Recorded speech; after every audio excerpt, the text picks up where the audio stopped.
En partenariat avec le ministère de la Santé, la campagne touche près de 400 bénéficiaires et c'est à Oujda. Rachid Latabi, Selma Alimi.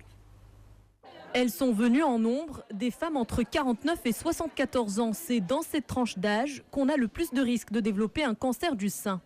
Grâce à cette action de la Fondation Basma, nous allons pouvoir nous informer sur le cancer du sein et le cancer du col de l'utérus.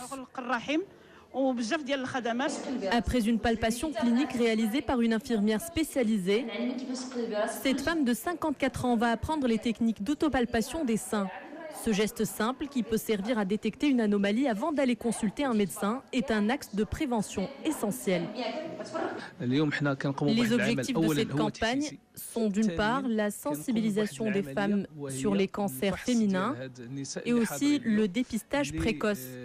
Nous avons mis en place une clinique mobile équipée de mammographes et d'échographes. Les femmes y sont examinées par une équipe médicale spécialisée.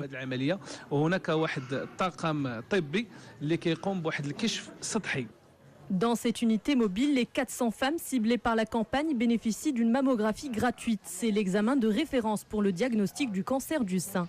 Là, comme vous voyez, on fait un triage des femmes nécessitant une mammographie.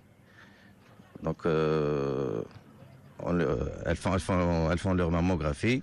Puis, à nous de la lire et de voir si elle nécessite une prise en charge ou pas. Et aussi, concernant les frottis cervico-vaginaux du col de l'utérus, pour un dépistage précoce. Pour les femmes diagnostiquées d'un cancer du sein ou du col de l'utérus, la prise en charge se fera rapidement au Centre régional d'oncologie Hassan II d'Oujda. Et c'est là tout l'enjeu de cette campagne, diagnostiquer tôt pour améliorer les chances de guérison.